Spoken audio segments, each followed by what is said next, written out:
నేను అసలు ఈ ఫీల్డ్లోకి రావడానికి కారణం, నేను చదివింది ఫార్మసీ, ఎంఫార్మసీ చేసినప్పటికీ నేను ఈ సైకాలజీ ఫీల్డ్లోకి రావడానికి కారణం ఏంటంటే నా సెల్ఫ్ రెస్పెక్ట్ చాలా నెగిటివ్లో ఉండేదండి. నాట్ ఈవెన్ జీరో, అంటే అ లాట్ ఆఫ్ ఇన్ఫీరియారిటీ, నలుగురితో మాట్లాడాలంటే భయం, కాన్ఫిడెన్స్ లేకపోవటం, ఆత్మవిశ్వాసం, బ్యాంక్ బ్యాలెన్స్ జీరో ఉండేది ఒకప్పుడు. ఇమోషనల్గా చాలా నేను డిస్టర్బ్గా ఉండేవాడిని. ఏ ఇమోషన్ నేను ప్రాపర్గా హ్యాండిల్ చేయలేకపోయేవాడిని. దానివల్ల ఏమయ్యేదంటే నా రిలేషన్షిప్స్ పాడయ్యేవి. ఇంట్లో అయినా సరే, బయట అయినా, ఫ్రెండ్స్ అయినా సరే, అది నా కెరియర్ మీద ఎఫెక్ట్ చేయటం, నా డిసిజన్ మేకింగ్ మీద ఎఫెక్ట్ అవ్వటం మొదలైంది. సో పెయిన్, ప్రాబబ్లీ అది పెయిన్గా తీసుకోవచ్చు. నేను ఇమోషనల్గా వీక్గా ఉండటం was a big painful thing. So దాని నుంచి బయటపడటానికి దీన్ని ఎలా, ఈ మషీన్ని ఎలా మేనేజ్ చేయాలి అని నేర్చుకోవటం మొదలైంది. ఇప్పుడు నేర్పించటం జరుగుతుంది. ఎన్నో వాటిల్లో there is lot of emotional challenges. Then I have decided నన్ను నేను ఇంప్రూవ్ చేసుకోవాలి. First I need to become a better human being as far as emotional health is. ఇమోషనల్గా నేను హెల్తీగా అవ్వాలి. అవి నేర్చుకోవటానికి నేను ఈ పాత్రలోకి వచ్చా, to be very frank with you. But then it took a different direction. If I can do it with myself, why not with others ane danto modalaindi. So the pain behind, I don't see it as a pain, I consider as a pleasure. Pain behind is me being very weak emotionally those days. That was a challenge. జనరల్గా నా entries అన్నీ కూడా ఒక బయోగ్రఫీలో ఉంటాయి. So బయోగ్రఫీస్తో పాటు ఇప్పుడు మీలాంటి వాళ్ళతో వచ్చినప్పుడు చాలా ఇష్యూస్, సొసైటీకి లింకప్ అయిన చాలా ఇష్యూస్ మాట్లాడుతుంటాం. బట్ ఒక్కసారి మీ గురించి తెలుసుకోవాలని నాకు, మీ నేటివ్ ప్లేస్ గురించి, మీ పేరెంట్స్ గురించి, మీ ఫ్యామిలీ గురించి. ఖమ్మం అండి, నేను పుట్టి పెరిగింది ఖమ్మం. ఓకే. నా ఫ్రెండ్స్ నన్ను ఏడిపిస్తుండేవాళ్ళు, ఖమ్మం కళాకారుల గుమ్మం అని, వాళ్ళని మేము నమ్మమని. బాగుంది. సో పుట్టి పెరిగింది ఖమ్మం. సొంత ఊరు అంటే నాన్నగారి ఊరు మామునూరు. మా ఇంటి పేరు కూడా అదే, ఎంవిఎన్లో ఎం అంటే మామనూరు. బేసిక్గా ఖమ్మం నుంచి ఒక 70 కిలోమీటర్స్ వస్తుంది. బట్ నేను పుట్టి పెరిగిందంతా ఖమ్మంలోనే. నాన్నగారు రిటైర్డ్ గవర్నమెంట్ టీచర్, అమ్మ she the CEO of the house. పెద్ద జాబ్ సార్ అస్సలు లేదండి. ఆమెగారు ఇంట్లో ఉండబట్టే మేము బయటికి రాగలిగాం. సో ఖమ్మం, నా 10th ఇంటర్మీడియట్ వరకు నేను ఖమ్మంలోనే చదువుకున్నాను. 2 అక్కయ్యలు. పెద్దక్క ఇక్కడే ఉంటుంది, బాపట్లలో ఉంటుంది పెద్దక్క. She a linguistic trainer. She teaches French, all those languages.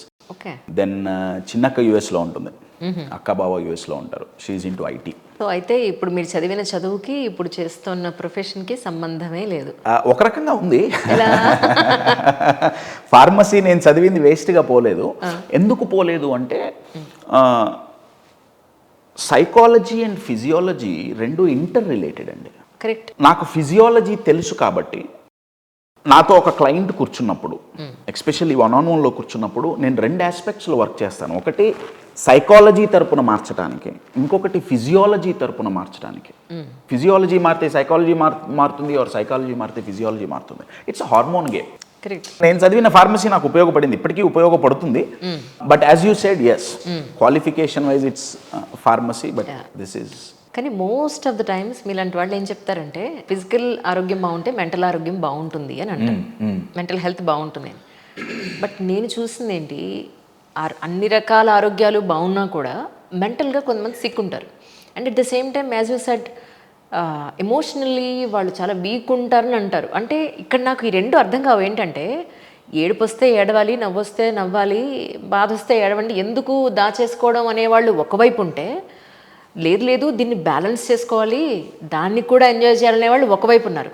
దీన్ని ఏది కరెక్ట్ యాక్చువల్లీ మీ ఉద్దేశ ప్రకారం? డెఫినెట్గా emotional health is the top priority అండి. ఫిజికల్ హెల్త్ బాగాలేకపోయినా ఇమోషనల్గా హెల్దీగా ఉంటే, రైట్, ఫిజికల్ హెల్త్ 95% మనల్ని డిస్టర్బ్ చేయలేదు. కరెక్ట్. మీరు అడిగిన క్వశ్చన్కి ఆన్సర్ ఇచ్చే లోపు ఇది నేను క్లారిటీ ఇచ్చి వెళ్తాను. నేను ఒక సింపుల్ ఎగ్జాంపుల్ ఇస్తాను. However weak you are, అసలు మీరే కాదు ఎవరైనా, అసలు ఓపిక లేదు, చాలా వీక్గా, అంటే ఫిజికల్లీ డ్రైన్ అయ్యారు, అసలు ఎనర్జీ లేదు, పొద్దు నుంచి సాయంత్రం వరకు నాలాంటి వాళ్ళు చెప్పిన సుత్తి విని విని విని ఆన్ అ లైటర్ నోట్ అంటున్నాను. సో టోటల్లీ డ్రైన్డ్ అండి. ఎవరన్నా పిలిచి అంజలి గారు అక్కడ ఒక కప్పు వాటర్ బాటిల్ తీసుకోరండి, అస్సలు ఓపిక లేదు, అబ్బా నడవలేని పరిస్థితి. మీ వెనకాల ఒక పిచ్చెక్కిన 3 కుక్కలు పరిగెడితే టెట్టాంటెడ్ ఆయ్. ఎక్కడి నుంచి వచ్చింది ఎనర్జీ? ఇక్కడి నుంచి వచ్చింది. Correct. So emotional or mental health, that is a top priority. మీరు అడిగిన క్వశ్చన్కి స్పెసిఫిక్గా ఆన్సర్ చేయటానికి ఎక్స్ప్రెస్ చేయటమా, ఎక్స్ప్రెస్ చేయకుండా ఉండటమా, అదే కదా మీరు అడిగింది. When it comes to emotion, ఇందాక మనం సైకాలజీ ఫిజియాలజీ రిలేటెడ్ అనుకున్నాం కదా. ఫిజియోలాజికలీ వి ఎక్స్ప్రెస్ ఎవ్రీథింగ్ అండి. స్వెట్ వి ఎక్స్ప్రెస్. బ్లాడర్ ఫుల్ అయింది, ఎక్స్ప్రెస్ చేయాలా వద్దా? 100%. మరి ఈ బ్లాడర్ ఫుల్ అయింది,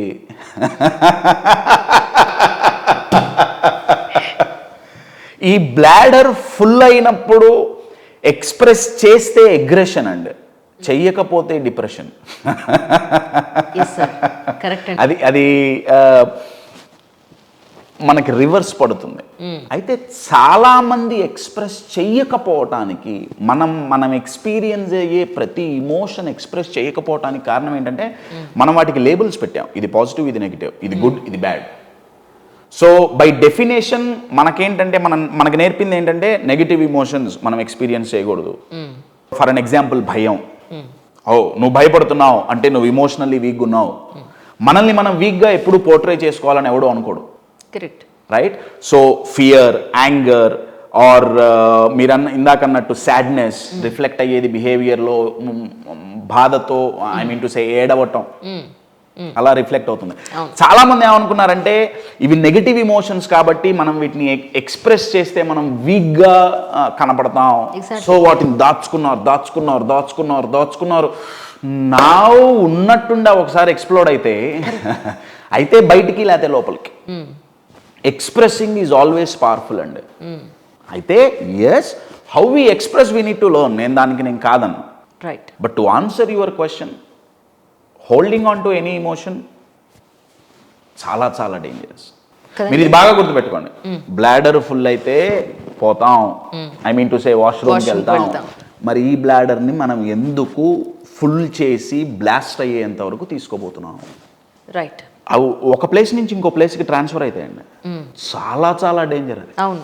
ఐ కీప్ సేయింగ్ దిస్. నేను ఎప్పుడు అంటుంటాను, ఇమోషన్స్ మేఘాలు లాంటివి. చెన్నైలో ఫామ్ అయిన మేఘం బెంగళూరుకో హైదరాబాద్కో వస్తుంది, చెన్నైలో వర్షించదు.